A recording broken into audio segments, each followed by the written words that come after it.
Hello दोस्त। मैं आपका भाई फिर से एक नया वीडियो लेकर आ गया हूँ जिसमें हम आज जो है क्लास 8 का इसमें देखेंगे। आज जो है हम क्लास 8 का जो है वो सब्जेक्ट इंग्लिश का जो 2000 यहाँ पे समझेंगे 2024-25 सेशन का जो है 2024-25 सेशन का मॉडल पेपर जो है उसको मैं डिस्कस कराने जा रहा हूँ, जिसमें टोटल जो है वो 50 क्वेश्चन होगा। Total 50 question. और समझ लीजिए ये वेरी वेरी इंपॉर्टेंट क्वेश्चन होगा, बहुत ही इंपॉर्टेंट क्वेश्चन होगा। आप इसको जो है एग्ज़ाम के पहले ज़रूर करके जाएं, अदरवाइज आप जो है अच्छे मार्क्स लाने से चूक जाएंगे। और इसमें जो है मैं डेली जो वीडियो लाते आ रहा हूँ प्रत्येक क्लास का, चाहे वो क्लास 8 हो, क्लास 9 हो, चाहे क्लास 10 का हो, मैं प्रत्येक दिन जो है 3-4 वीडियो ला रहा हूँ। आप उसको देखने ना भूलें। एग्ज़ाम के पहले सभी वीडियो जो है वो आप देख कर ही एग्ज़ाम देने जाएंगे, अदरवाइज जो है आप अच्छे मार्क्स लाने से चूक जाएंगे। चलिए इस वीडियो में पहले हम क्या करते हैं, सबसे पहले एक एक करके क्वेश्चन को डिस्कस कर लेते हैं, फिर जो है उसके बाद की बातें बाद में करेंगे। चलिए आते हैं एक एक करके क्वेश्चन को डिस्कस कर लेते हैं। चलिए देखते हैं फर्स्ट क्वेश्चन की तरफ। फर्स्ट क्वेश्चन जो यहाँ पे लिखा हुआ है ये रिलेटेड है पैसेज से। यहाँ पे देखेंगे कि पैसेज में क्या लिखा हुआ है, थोड़ा जूम कर लेते हैं यहाँ पे, है ना। थोड़ा जूम कर लिए। यहाँ पे देखिए लिखा हुआ इंस्ट्रक्शन में read the unseen passage given below and answer the questions that follows. यहाँ पे क्या है, पैसेज को क्या करना है, पढ़ लेना है और इसके प्रश्नों का उत्तर जो नीचे दिया हुआ है उसका उत्तर देना है। देखिए यहाँ पे पैसेज क्या लिखा हुआ है, यहाँ पे पैसेज को ध्यानपूर्वक पढ़ेंगे, इसी से जो है हमारा आंसर मिलेगा, इसलिए ध्यान से पैसेज पढ़ेंगे। लिखा है in the heart of a bustling city there existed a small neglected park that had long been forgotten by its residents. Once a vibrant space filled with laughter and the sound of children playing, it had transformed into a shadow of its former self. Weeds grew rampant, and the playground equipment by rusted यहाँ पे ले लिखा हुआ, ले rusted and broken. Despite its despite its dilapidated state, the park still held an undeniable charm.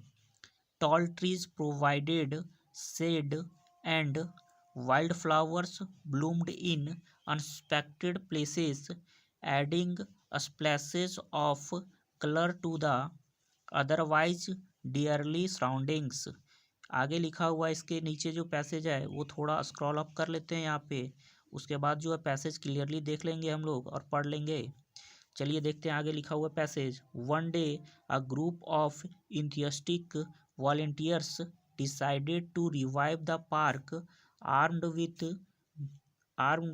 Gardening tools, paint brushes and unwavering spirit. They arrived early in the morning. Their laughter echoed through the impetuous face as they worked tirelessly to clear away the weeds and repair the playground. As the days turned into weeks, the park began to transform. Children returned to play, families gathered for picnics, and there and the air was filled with joy once more. The volunteers not only restored the park but also also rekindled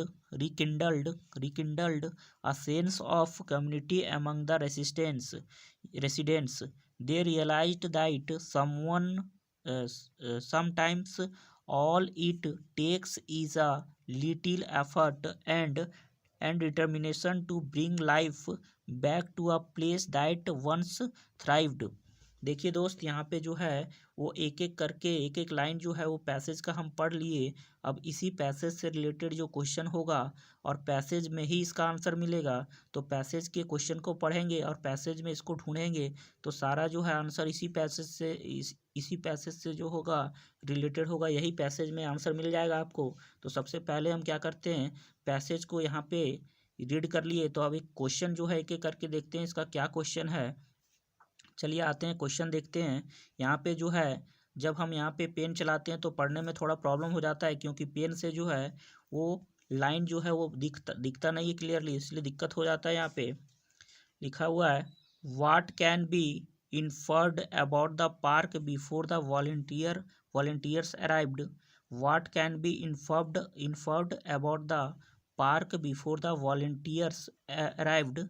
तो इसका जो right answer हो जाएगा, यहाँ पे देखेंगे कि passage में लिखा हुआ था इसका आंसर ऑप्शन नंबर डी में लिखा हुआ है। ऑप्शन नंबर जो है डी इसका राइट आंसर हो जाएगा। It had lost its appeal but still held some beauty. ये इसका राइट आंसर हो जाएगा। चलिए बढ़ते हैं नेक्स्ट क्वेश्चन की तरफ। क्वेश्चन नंबर जो है इसका आगे इसके आगे वो देख लेते हैं कौन सा है। इसका आंसर तो हो गया डी नंबर।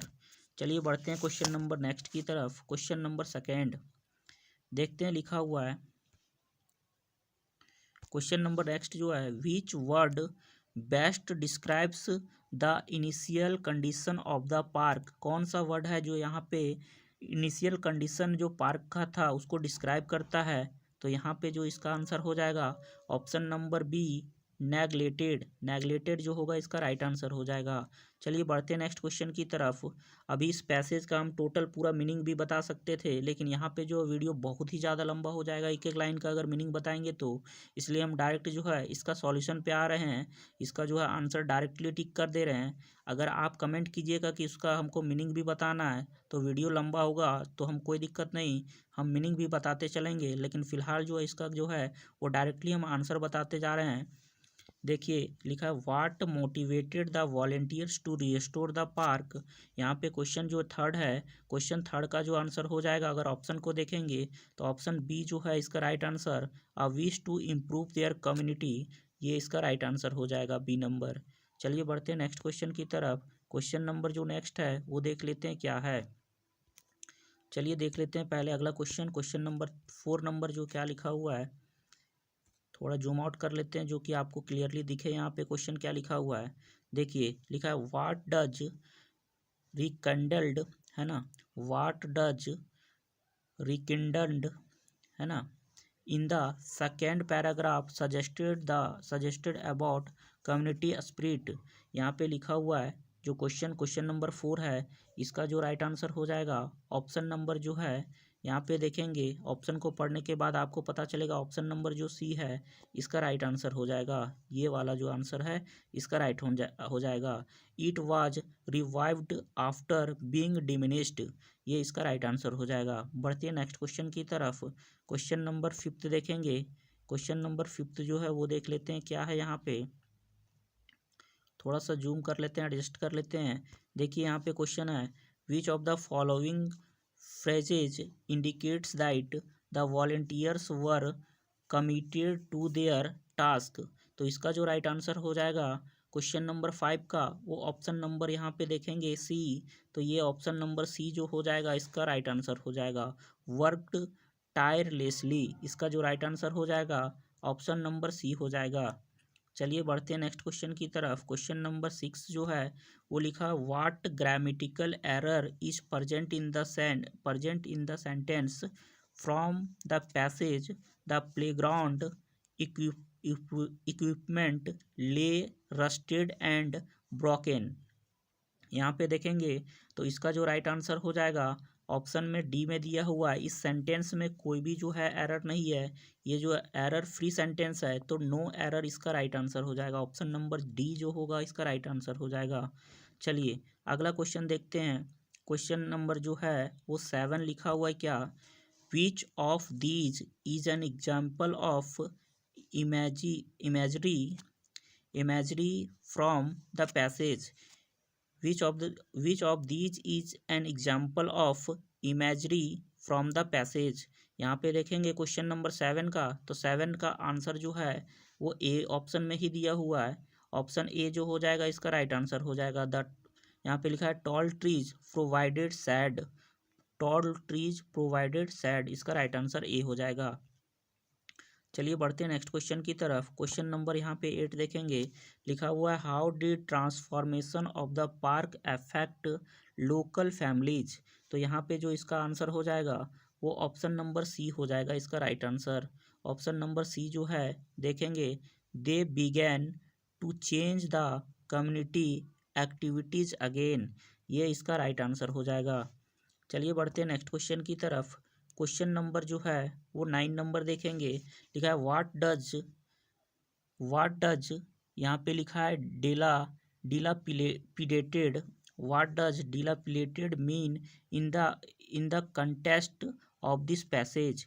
इसका मतलब जो है कि डिलापिडेटेड का मीनिंग क्या होगा यहाँ पे इस पैसेज के अकॉर्डिंग, तो वो हमें बताना है। तो ऑप्शन जो है यहाँ पे देखेंगे, तो ऑप्शन जो है सी इसका राइट आंसर हो जाएगा। फॉलिंग अपार्ट और इन डिसरिपेयर, इसका जो राइट आंसर हो जाएगा ऑप्शन नंबर सी हो जाएगा। चलिए बढ़ते हैं नेक्स्ट क्वेश्चन, क्वेश्चन नंबर 10 की तरफ। क्वेश्चन नंबर 10 जो लिखा हुआ है वो देख लेते हैं क्या लिखा हुआ है। लिखा विच sentence best summarises the main idea of this passage. तो यहाँ पे देखेंगे कि ऑप्शन को पढ़ेंगे, तो ऑप्शन जो है यहाँ पे क्वेश्चन नंबर 10 का वो ऑप्शन नंबर बी में दिया हुआ है। क्या लिखा हुआ है, community efforts can restore neglected space and revive spirits, ये इसका राइट आंसर हो जाएगा। चलिए बढ़ते हैं नेक्स्ट क्वेश्चन की तरफ। क्वेश्चन नंबर ये सेकेंड करके दिया हुआ है इंस्ट्रक्शन में, तो इंस्ट्रक्शन को पहले पढ़ लेते हैं, फिर जो है क्वेश्चन में इंस्ट्रक्शन पढ़ने के बाद पता चल जाएगा क्वेश्चन में करना क्या है, और उसके बाद जो है नेक्स्ट क्वेश्चन 11 नंबर पे चलेंगे।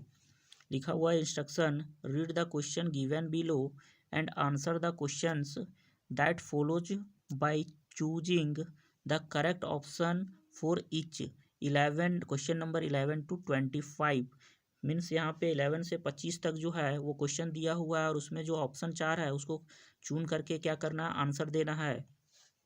चलिए आते हैं क्वेश्चन नंबर 11 पे। लिखा विच of the following sentences is grammatically correct, means कौन सा सेंटेंस है जो ग्रामेटिकली करेक्ट है यहाँ पे। तो ऑप्शन देखेंगे यहाँ पे पढ़ के, तो ऑप्शन पढ़ने के बाद आपको मिलेगा ऑप्शन नंबर जो सी है वो बिल्कुल सही है। लिखा neither the cat nor the dogs. अच्छा, डॉग्स के बाद यहाँ पे आर लगा हुआ है, तो यहाँ पे रखना है डॉग्स आर प्लेइंग आउटसाइड, ये सही है। बाकी जो सेंटेंसेस है वो क्या है, गलत है। लिखा हुआ यहाँ पे the teacher along with her student, the teacher along with her student, तो यहाँ पे वर नहीं वॉज होगा, तो ये सही होता, इसका वॉज होगा आंसर। चलिए दूसरा को देख लेते हैं, ईच ऑफ द स्टूडेंट्स, उसके बाद यहाँ हैव लगा हुआ है इसलिए गलत हो गया, यहाँ पे क्या होगा, हैज होगा, तब सही होता। तो चलिए ये भी गलत हो गया था। अब एक और लिखा हुआ है every one in the class, उसके बाद यहाँ हैव लगा हुआ है, तो इसके जगह पे हैज होता तो सही होता। तो ये इस तरह से देखेंगे तो ऑप्शन जो है सी नंबर ही क्या होगा, केवल सही होगा। यही सेंटेंस पूरी तरीके से सही था, बाकी जो था वो सेंटेंस में कोई ना कोई गलतियाँ थी। बढ़ते हैं नेक्स्ट क्वेश्चन की तरफ। अगला क्वेश्चन 12 नंबर लिखा है, what is the purpose of a topic sentence in the paragraph. लिखा हुआ है यहाँ पे कि ऑप्शन में देखेंगे क्वेश्चन नंबर 12 का ऑप्शन देखेंगे, तो ऑप्शन नंबर जो बी है लिखा हुआ यहाँ पे to introduce the main idea of the paragraph, to introduce the main idea of the paragraph, तो यही इसका करेक्ट आंसर होगा। ऑप्शन नंबर 20 का राइट आंसर होगा। चलिए बढ़ते हैं नेक्स्ट क्वेश्चन की तरफ। क्वेश्चन नंबर जो है लिखा है which of the following is an example of a smile, है ना, स्माइल का यहाँ पे जो है वो क्या होगा, यहाँ पे एग्जाम्पल, तो यहाँ पे देखेंगे क्वेश्चन नंबर 13 जो है इसका जो राइट आंसर हो जाएगा, ऑप्शन नंबर ए जो हो जाएगा इसका राइट आंसर हो जाएगा। द विंड हॉवल्ड, है ना, हॉल्डेड, एक मिनट यहाँ पे देख लेते हैं, हॉलेड लाइक अ उल्फ, जब ऊपर से हम पेन चलाते हैं तो हमको क्लियरली दिख नहीं रहा है, इसलिए ये थोड़ा पढ़ने में दिक्कत होता है, ठीक है ना। आने वाले कुछ दिन में ये प्रॉब्लम सॉर्ट आउट हो जाएगा। चलिए बढ़ते हैं नेक्स्ट क्वेश्चन की तरफ। लिखा हुआ है when writing a formal letter which of the following should be included in the choosing. यहाँ पे लिखा है इन द क्लोजिंग, है ना, चूजिंग नहीं क्लोजिंग है। तो यहाँ पे देखेंगे 14 का जो राइट आंसर हो जाएगा ऑप्शन नंबर ए। यहाँ पे देखेंगे ऑप्शन नंबर ये जो है योर्स ट्रूली, ये जो होगा इसका राइट आंसर हो जाएगा। बढ़ते हैं नेक्स्ट क्वेश्चन की तरफ। क्वेश्चन नंबर 15 लिखा हुआ है which of the following transitions is the best used to show contrast between two ideas। तो इसका जो राइट आंसर हो जाएगा यहाँ पे देखेंगे ऑप्शन नंबर सी हाउएवर।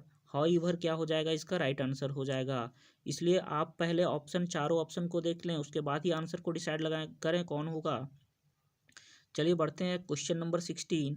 ये जो है वो वॉइस से रिलेटेड क्वेश्चन है। Which of the following sentence is in the active voice. कौन जो है यहाँ पे एक्टिव वॉइस में है, तो यहाँ पे देखेंगे बाई करके सब में लगा हुआ है, तो ये तो पैसिव में है। तो ऑप्शन नंबर सी जो है वो सीधा जो है एक्टिव में है। यहाँ पे subject plus V5 plus object है जो कि सिंपल प्रेजेंट टेंस के स्ट्रक्चर पे है। तो ये जो हो जाएगा इसका यहाँ पे समझ लीजिए राइट आंसर हो जाएगा ऑप्शन नंबर सी। 16 का जो हो जाएगा ऑप्शन नंबर जो होगा सी होगा राइट आंसर। चलिए बढ़ते हैं नेक्स्ट क्वेश्चन की तरफ। क्वेश्चन नंबर 17 देख लेते हैं क्या लिखा हुआ है। यहाँ देखिए लिखा हुआ है identify the part of the speech of underline word in the sentence she quickly ran to catch the bus. यहाँ पे जो है अंडरलाइन तो किया हुआ नहीं है, तो यहाँ पे कैसे पता करेंगे कि कौन सा है। तो यहाँ पे पार्ट ऑफ स्पीच जो अंडरलाइन नहीं है, लेकिन आंसर के अकॉर्डिंग, अगर आंसर के अकॉर्डिंग जाएंगे तो एडवर्ब की बात बोल रहा है यहाँ पे, तो क्विकली पे अंडरलाइन होना चाहिए, यहाँ पे अंडरलाइन होना चाहिए। और उसके बाद हम बता देंगे कि बी नंबर जो है एडवर्ब हो, ये एडवर्ब जो होगा क्विकली यहाँ पे एडवर्ब का काम कर रहा है, तो एडवर्ब हो जाएगा, बी नंबर आंसर हो जाएगा। चलिए बढ़ते हैं नेक्स्ट क्वेश्चन की तरफ। क्वेश्चन नंबर 18, क्वेश्चन नंबर 18 देखेंगे। चलिए क्वेश्चन नंबर 18 देखेंगे। लिखा हुआ है यहाँ पे, लिखा हुआ क्वेश्चन नंबर 18 में लिखा हुआ है क्या, विच ऑफ द फॉलोइंग, एक मिनट थोड़ा जूम कर लेते हैं, एडजस्ट कर लेते हैं यहाँ पे। हाँ, which of the following sentences is in the past perfect tense. तो पास्ट परफेक्ट टेंस में क्या होता है, सब्जेक्ट प्लस हैज या फिर हैव, उसके बाद V3 होता है, उसके बाद ऑब्जेक्ट होता है, ऐसा जिसमें मिलेगा वो उसका राइट आंसर हो जाएगा ऐसा स्ट्रक्चर पे। देखते हैं ऑप्शन क्या क्या लिखा हुआ है। यहाँ पे देखिए फर्स्ट वाले ऑप्शन में ही ये दिख रहा है, ये स्ट्रक्चर दिया हुआ है यहाँ पे, तो ये इसका राइट आंसर हो जाएगा। बढ़ते हैं नेक्स्ट क्वेश्चन, क्वेश्चन नंबर 19 पे देखते हैं लिखा हुआ क्या, What type of clause is underlined in the sentence. यहाँ पे कौन सा जो है क्लॉज अंडरलाइन किया गया सेंटेंस में, तो अंडरलाइन तो है यहाँ पे है ही नहीं, तो कैसे पता किया जाए कि कौन सा अंडरलाइन है। देखिए यहाँ पे देखते हैं अंडरलाइन किया हुआ तो नहीं है, देख लेते हैं। बाकी इसका आंसर से जो है वो क्वेश्चन को हम करेक्ट करते हैं थोड़ा। यहाँ पे 19 का जो है वो ऑप्शन में लिखा हुआ है क्या, यहाँ पे ऑप्शन में 19 का लिखा हुआ रिलेटिव क्लॉज। तो रिलेटिव क्लॉज कौन होगा, यहाँ पे देखिए जो रिलेट कर रहा है, यहाँ पे देखिए यहाँ पे जो होना चाहिए वो दैट जो होना चाहिए रिलेटिव क्लॉज होना चाहिए, यहाँ से लेकर ये वाला। तो समझ लीजिए कि ये अंडरलाइन जो है वो ये वाला होना चाहिए, लेकिन अंडरलाइन नहीं है, तो फाइनली इसका आंसर जो है वो अगर रिलेटिव है तो इसके अकॉर्डिंग यहाँ से यहाँ तक अंडरलाइन होना चाहिए। चलिए बढ़ते हैं अगले क्वेश्चन की तरफ। क्वेश्चन नंबर 20 देखते हैं। 20 नंबर क्वेश्चन यहाँ पे क्या कहना चाह रहा है। लिखा है which of the following sentences contains an infinitive. कौन से सेंटेंस में जो है इन्फिनिटिव का यूज हुआ है। तो इन्फिनिटिव जो होता है वो दो तरह का होता है, एक 2+V1, 2+V1। सबसे पहले इन्फिनिटिव जो है 2+V1 को देख लेते हैं। तो 2+V1 जहाँ पे लिखा है वो इन्फिनिटिव का काम करेगा, तो ऑप्शन ए में ही दिया है 2+V1 टू डांस, तो इसका राइट आंसर ये हो जाएगा। चलिए बढ़ते हैं नेक्स्ट क्वेश्चन की तरफ। क्वेश्चन जो नेक्स्ट है यहाँ पे लिखा हुआ है in indirect speech which of the following changes would be correct. Means indirect speech में कौन सा जो चेंज किया गया वो करेक्ट है। तो यहाँ पे देखेंगे क्या, आई एम गोइंग लिखा है और ही सेड, तो इसके बाद ये सेंटेंस उल्टा उल्टा करके दिया हुआ है, तो यहाँ पे लिखा हुआ है क्या, ही said that he was going. तो यहाँ पे देखेंगे पूछ रहा है कि कौन सा जो है करेक्ट है, तो 21 है, मीन्स 21 का ऑप्शन नंबर देखेंगे तो फर्स्ट तो सही है, तो फर्स्ट यहाँ पे सही है। सेकंड वाला भी देखेंगे तो सेकंड वाला भी ठीक से अरेंज किया गया है, मतलब सही है ये सही। ही लिखा है सी विल कम, ही सेड, तो he said that C would come, ये भी सही है, ये भी सही है। और यहाँ पे थर्ड नंबर देखेंगे, they are playing he she said, तो she said that they were playing, ये भी सही है। तीनों सही है, तो इसका आंसर जो हो जाएगा वो 4 नंबर ऑप्शन नंबर डी हो जाएगा। चलिए बढ़ते हैं नेक्स्ट क्वेश्चन, क्वेश्चन नंबर 22 में देख लेते हैं क्या लिखा हुआ है। लिखा है which of the following sentences correctly usage a conjunction, कौन से सेंटेंस में जो है वो सही तरीके से कंजक्शन का यूज हुआ है। तो ऑप्शन देखेंगे एक एक करके पढ़ के, तो ऑप्शन ए में ही लिखा हुआ है जो है वो सही है, I wanted to go for a walk but it started raining, ये जो है सही हो जाएगा, करेक्ट यही आंसर होगा। बढ़ते हैं नेक्स्ट क्वेश्चन की तरफ, क्वेश्चन नंबर नेक्स्ट जो है वो थोड़ा जूम आउट कर लेते हैं, एडजस्ट कर लेते हैं क्वेश्चन को। चलिए देखते हैं क्वेश्चन क्या लिखा है, what is the correct form of the verb in this sentence if I, उसके बाद बी फॉर्म लगाना है, वर्ब का बी फॉर्म बताना है यहाँ पे, you I would stay harder, तो यहाँ पे आंसर जो हो जाएगा वो देखेंगे कौन सा हो जाएगा। ऑप्शन को एक एक करके ध्यान से देखेंगे तो पता चलेगा यहाँ पे ऑप्शन बी जो होगा करेक्ट होगा, क्योंकि ये इफ से लिखा हुआ है। इफ से काल्पनिक सेंटेंसेस होते हैं, मीन्स इमेजिनरी सेंटेंस जिसको बोलते हैं ये होता है। अगर इफ से स्टार्ट हुआ है तो आई के साथ लगता तो वॉज है, लेकिन यहाँ पे वर लगेगा जो होगा, इसका आंसर ऑप्शन नंबर बी हो जाएगा, है ना। अगर कोई भी सेंटेंस इफ से स्टार्ट हो तो उसमें जो है वो जनरली जो होता है यहाँ पे आई के साथ अगर वॉज लगता है, लेकिन यहाँ पे वर लग जाएगा, WERE। चलिए अगला क्वेश्चन देख लेते हैं, यहाँ पे 24 नंबर जो है यहाँ पे लिखा हुआ है क्या, थोड़ा सा एडजस्ट कर लेते हैं क्वेश्चन को। यहाँ पे लिखा हुआ है विच सेंटेंस करेक्टली यूजेज अ सेमीकॉलन, कौन सा सेंटेंस जो है वो सेमीकॉलन का यूज सही तरीके से किया है। सेमीकॉलन हम इस तरह के जो दिए रहते हैं उसको बोलते हैं सेमीकॉलन। तो देख लेते हैं 24 का जो आंसर हो जाएगा वो ऑप्शन ए में ही लिखा हुआ है, जो कि सही तरीके से यूज किया है, तो ये इसका राइट आंसर हो जाएगा। I have a big test tomorrow, I have a big test tomorrow, उसके बाद सेमी कॉलन यूज किया है, I can not go out tonight, ये इसका राइट आंसर हो जाएगा। चलिए बढ़ते हैं नेक्स्ट क्वेश्चन की तरफ। यहाँ पे लिखा हुआ है identify the type of sentence although it was raining we decided we decided to go hiking, है ना। तो ये जो सेंटेंस है वो किस तरह का सेंटेंस है, सेंटेंस के टाइप में से अगर बात करेंगे तो ये जो सेंटेंस है वो कॉम्प्लेक्स सेंटेंस है, ऑप्शन नंबर सी ये इसका राइट आंसर हो जाएगा। ऑल्दो यहाँ पे ऑल्दो जो है ये जोड़ने का काम किया है, तो ये कौन सा हो जाएगा, कॉम्प्लेक्स सेंटेंस। चलिए बढ़ते हैं नेक्स्ट क्वेश्चन की तरफ।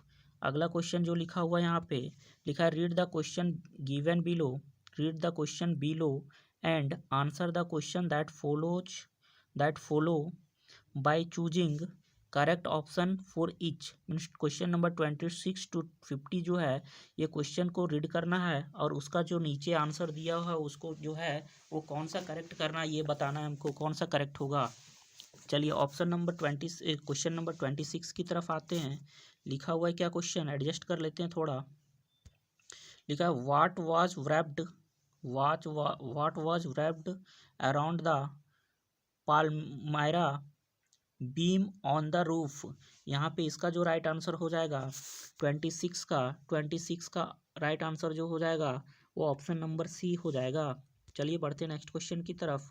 क्वेश्चन नंबर जो है यहाँ पे 27 जो है लिखा हुआ है one who sells sweets toffees etcetera is known as, इसको ETC नहीं एटसेट्रा बोलते हैं, ETC बस शॉर्ट में लिखा हुआ है, एटसेट्रा पूरा बोलते हैं।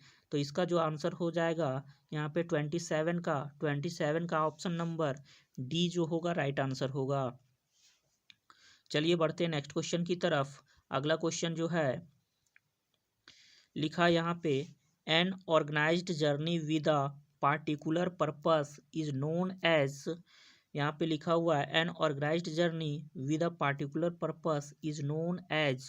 तो ऑप्शन नंबर यहाँ पे देखेंगे सी जो है इसका राइट आंसर हो जाएगा एक्सपेडिशंस।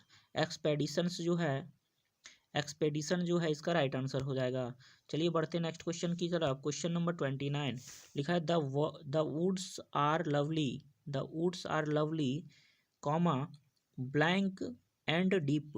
तो यहाँ पे क्या होगा, इसका जो राइट आंसर हो जाएगा option number D, dark and deep. यहाँ पे क्या हो जाएगा, डार्क एंड डीप। चलिए ऑप्शन नंबर डी इसका राइट आंसर हो जाएगा। क्वेश्चन नंबर अगला पढ़ते हैं 30 नंबर। लिखा है, who cout the snake, means कौन जो है स्नेक को पकड़ा यहाँ पे। तो यहाँ पे देखो कि यहाँ जो इसका आंसर हो जाएगा 30 नंबर का, वो ऑप्शन नंबर बी में है, काली। चलिए बढ़ते हैं नेक्स्ट क्वेश्चन की तरफ। 31 में क्या लिखा हुआ है, क्वेश्चन को पढ़ते हैं। हु वाज लेंस नाइक हनामंत हप्पा कॉप्ड, है ना। ये जो है इसका जो यहाँ पे जो है हु मीन्स कौन था वो। तो यहाँ पे देखेंगे ऑप्शन 31 का ऑप्शन देखने के बाद पता चलेगा ऑप्शन ए ही जो है करेक्ट है। तो इसका होगा a soldier who survived massive avalanche, ये इसका राइट आंसर हो जाएगा। चलिए बढ़ते हैं नेक्स्ट क्वेश्चन की तरफ। व्हाट इज मीन्ड बाई मैनिएचर, तो इसका मिनिएचर का यहाँ पे जो मीनिंग होगा वो क्या होगा, मिनिएचर का मीनिंग जो होगा वो 32 क्वेश्चन का अगर ऑप्शन देखेंगे तो बी ये हो जाएगा राइट आंसर। चलिए बढ़ते हैं नेक्स्ट क्वेश्चन की तरफ। 33 लिखा हुआ है क्या, why does the Safford wear the Abbott's gone gone and cap, है ना। Why does the Safford wear the Abbott's gone and cap. तो यहाँ पे ऑप्शन जो हो जाएगा इसका देखेंगे ऑप्शन ए जो होगा यही इसका राइट आंसर हो जाएगा, टू डिस्गाइज, है ना, to disguise himself as the abbot, ये इसका राइट आंसर हो जाएगा।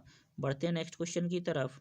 क्वेश्चन नंबर नेक्स्ट है, व्हाट डिड सर्वन, है ना, Severn Suzuki start at the age of 9, है ना। सेवरन जो है वो सुजुकी क्यों स्टार्ट किया एज ऑफ 9 में। तो यहाँ पे देखेंगे इसका जो राइट आंसर हो जाएगा 34 का आंसर हो जाएगा बी नंबर, ये इसका राइट आंसर हो जाएगा, द इन्वायरमेंटल चिल्ड्रेंस ऑर्गेनाइजेशन। चलिए बढ़ते हैं नेक्स्ट क्वेश्चन की तरफ। क्वेश्चन नंबर नेक्स्ट जो है वो देख लेते हैं क्या लिखा हुआ, थोड़ा एडजस्ट कर लेते हैं पहले। हाँ देखिए क्वेश्चन लिखा है, Hari recalls the restaurants of his village Thul and comprise compares, है ना, compares them with the Shri Krishna eating house, है ना। यहाँ पे बोल रहा है, what does the hurry comparison, what does the hurry's comparison of Sri of the Sri Krishna eating house to the restaurant in the Thul reveal about the character, about his character। तो इसका जो right answer हो जाएगा option number देखेंगे तो option number जो है B इसका राइट आंसर हो जाएगा, ही हैज अ रोमांटिज्ड, है ना, व्यू ऑफ हिज पास्ट। तो ये इसका राइट आंसर हो जाएगा। बढ़ते हैं नेक्स्ट क्वेश्चन की तरफ। क्वेश्चन नंबर यहाँ पे लिखा हुआ है क्या, I have no money to pay for this food you are giving me, will you please let me work here, है ना। तो इसका जो है यहाँ पे और भी क्वेश्चन यहाँ पे लिखा है क्या, why did Hari choose to work at the Shri Krishna eating house instead of seeking another job.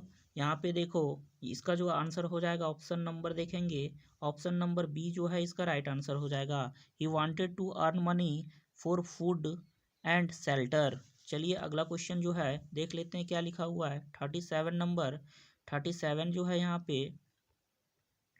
देखिए लिखा है, व्हाट डिड द बेबी ईट। यहाँ पे इसका जो आंसर हो जाएगा 37 का, 37 का ऑप्शन नंबर जो है सी हो जाएगा, माइक्रोचिप, है ना, ये इसका राइट आंसर हो जाएगा। चलिए बढ़ते हैं नेक्स्ट क्वेश्चन की तरफ। 38 लिखा है Rupesh interrupted his father, no papa, I don't waste my time, I use Google to find answer quickly, how does Rupesh attitude towards technology reflect the generational divide in the chapter.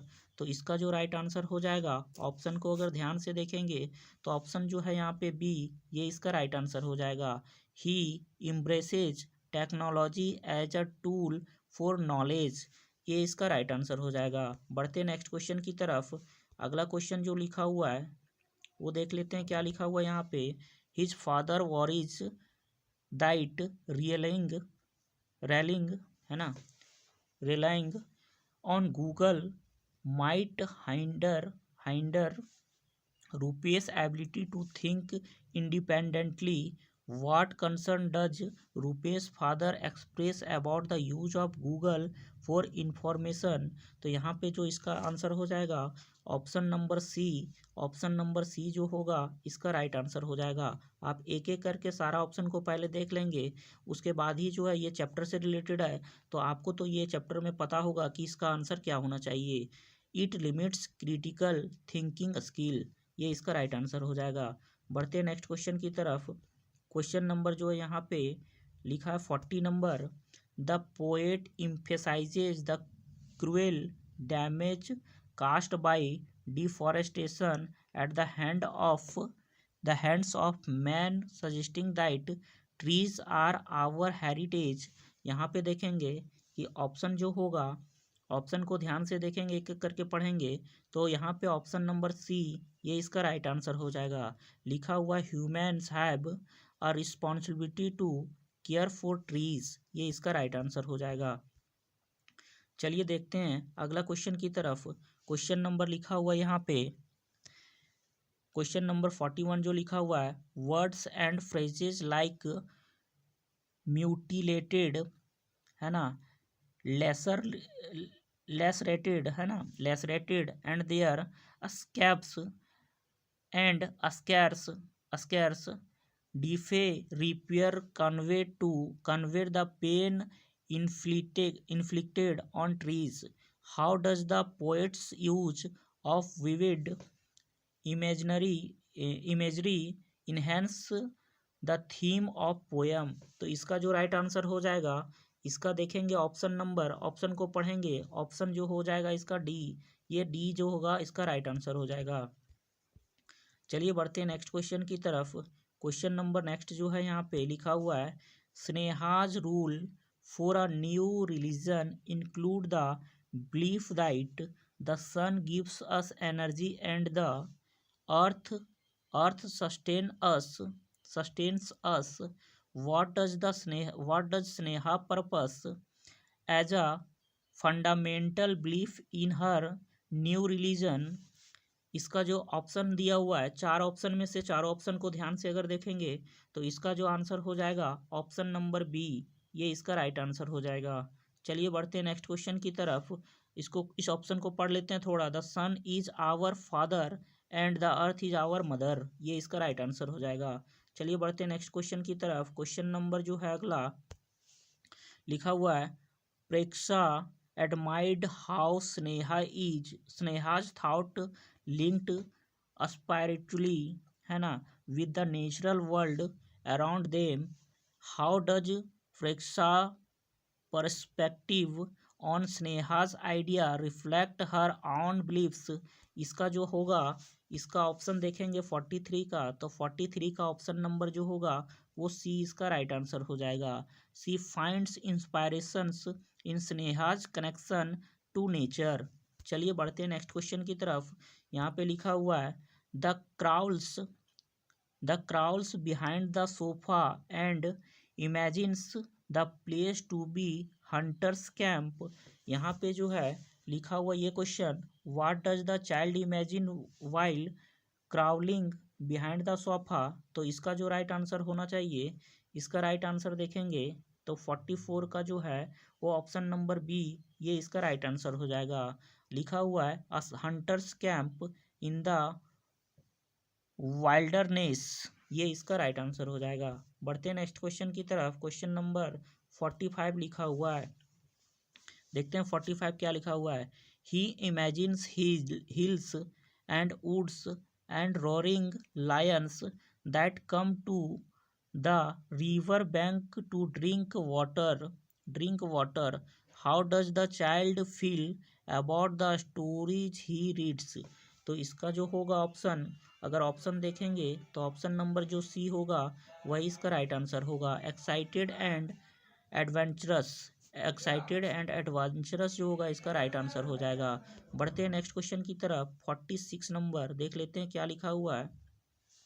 The empire believes that one man's death is better than a millions of people potentially dying as a result of his invention. What moral dilemma does the story present regarding innovation and safety। तो इसका जो होगा right answer 46 का option number जो है B ये इसका right answer हो जाएगा। Safety must sometimes come at the cost of creativity, तो ये इसका राइट आंसर हो जाएगा। चलिए बढ़ते हैं नेक्स्ट क्वेश्चन की तरफ। क्वेश्चन नंबर 47 देखते हैं, यहाँ पे लिखा हुआ है क्या 47, एक मिनट 47 पे आते हैं थोड़ा। हाँ 47 हो गया। चलिए देखते हैं। Who is to say that some day just such a man in just such an apparatus might not fly in the sky and drop huge stones upon the Great Wall of China। लिखा है why does the emperor decide to execute the flying man। तो इसका जो right answer हो जाएगा 47 का वो option number B में ही देखने को मिल रहा है, ये इसका राइट आंसर हो जाएगा। पढ़ लेते हैं इसको। He fears the potential destruction it could cause, ये इसका राइट आंसर हो जाएगा। चलिए बढ़ते हैं नेक्स्ट क्वेश्चन की तरफ। 48 देखते हैं 48 क्या लिखा है। What have I done cried cried the flyer bewildered है ना, bewildered। तो इसका जो ऑप्शन हो जाएगा यहाँ पे और भी क्वेश्चन में लिखा हुआ है क्या, how does the flying man feel about the invention when confronted by the emperor. तो इसका जो राइट आंसर हो जाएगा ऑप्शन नंबर यहाँ पे डी में लिखा हुआ है क्या, ऑप्शन नंबर डी लिखा है कंफ्यूज्ड एंड बेविल्डर्ड, है ना। तो ये इसका राइट आंसर हो जाएगा। 49 देखते हैं यहाँ पे क्वेश्चन क्या लिखा हुआ है। 49 देखते हैं question number 49 second last question है इस मॉडल सेट का। इस मॉडल सेट का सेकंड लास्ट क्वेश्चन देख लेते हैं क्या लिखा हुआ है। What does the poem Bharat our land primarily celebrate. यहाँ पे ऑप्शन जो है वो देख लेंगे। ऑप्शन को एक एक करके देखने के बाद ऑप्शन जो है वो बी नंबर जो है इसका राइट आंसर हो जाएगा। The cultural diversity and beauty of India, यही इसका राइट आंसर हो जाएगा। चलिए बढ़ते हैं नेक्स्ट क्वेश्चन की तरफ। क्वेश्चन नंबर नेक्स्ट जो है लिखा है how does the poet describe the natural beauty of India in the poem. तो यहाँ पे पोयम में जो है कौन से ये नेचुरल ब्यूटी के बारे में है डिस्क्राइब किया हुआ। तो ऑप्शन नंबर देखेंगे तो ऑप्शन ए में ही लिखा हुआ है एज डाइवर्स एंड वाइब्रेंट, यही इसका राइट आंसर हो जाएगा। देखिए दोस्त, इसमें जो है वो बहुत सारा क्वेश्चन जो है वो 50 क्वेश्चन था, टोटल 50 क्वेश्चन था। और 50 क्वेश्चन को जो है अगर हम इसका मीनिंग बताते हुए एनालिसिस करेंगे तो वीडियो जो है वो बहुत लंबा चला जाएगा, बहुत ज़्यादा लंबा चला जाएगा। फिर भी मैं ये कहता हूँ कि अगर आप लोग को इसका मीनिंग भी चाहिए तो अगर मीनिंग चाहिए तो अब बस आप कमेंट करें, हम अगली बार से इसका मीनिंग भी बताते जाएंगे और इसका जो है आंसर भी बताते जाएंगे। आंसर का मीनिंग क्या होगा वो भी बताएंगे।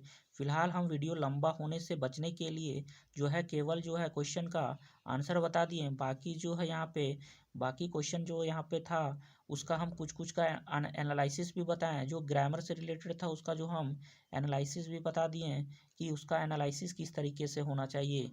तो अगर हम देखेंगे कि ये क्वेश्चन 50 क्वेश्चन है और ये मोस्ट VVI क्वेश्चन है, वेरी वेरी इंपॉर्टेंट क्वेश्चन है। आप इसको एग्ज़ाम के पहले एक बार ज़रूर करके जाएं। वीडियो को आप 1 से 2 बार देख लेंगे तो सारे क्वेश्चन का आंसर जो है वो आपको पता हो जाएगा। और एक एक क्वेश्चन जो है वो बहुत बहुत ही ज़्यादा इम्पोर्टेंट है। हम देखिए आपके लिए जो है वो डेली का डेली 4-5 वीडियो ला रहे हैं, और अगर आप चैनल पे लगातार बने रहेंगे तो आपका जो है रिजल्ट वो बेहतर होने से कोई नहीं रोक सकेगा। आपका जो अगर अगर इंग्लिश में 50 क्वेश्चन आ रहा है तो 50 में से आपका 50 कोई नहीं रोक पाएगा, 50 में से 50 आपको दिलवा के रहेंगे। चलिए, आप फिलहाल जो है वो चैनल पे बने रहें, और जो है अपने दोस्तों के बीच इसको लाइक शेयर और सब्सक्राइब करना ना भूलें। सब्सक्राइब करना ना भूलें ताकि हमको मोटिवेशन मिलता रहे और हम आपके लिए वीडियो बनाते रहें, काम करते रहें। आप चैनल में शुरू से अंत तक जो वीडियो डाला गया है वो अपने अपने क्लास के अकॉर्डिंग वो देख लें, और उसमें से एक भी वीडियो मिस ना करें, क्योंकि सारा वीडियो जो है वो इम्पॉर्टेंट क्वेश्चन है। ये सारा वीडियो में इम्पॉर्टेंट क्वेश्चन है, और वो आपके एग्ज़ाम में डायरेक्ट क्वेश्चन जो है आने का फुल गारंटी है, फुल चांस है कि उससे क्वेश्चन आपका बनेगा ही बनेगा। अगर वो क्वेश्चन नहीं होगा तो उससे जो रिलेटेड क्वेश्चन है वही, उसके कंसेप्ट से जो रिलेटेड क्वेश्चन है वही क्वेश्चन आएंगे। इसलिए आप वीडियो को शुरू से अंत तक देखना ना भूलें, मतलब शुरू से अंत तक आप वीडियो को ध्यान से देखें, और एक बार नहीं 2 बार देख लें ताकि उसका आंसर आपको पूरे अच्छे तरीके से याद हो जाए। और बाकी फ़िलहाल के लिए इतना ही, मिलते हैं अगले वीडियो में। थैंक यू, धन्यवाद।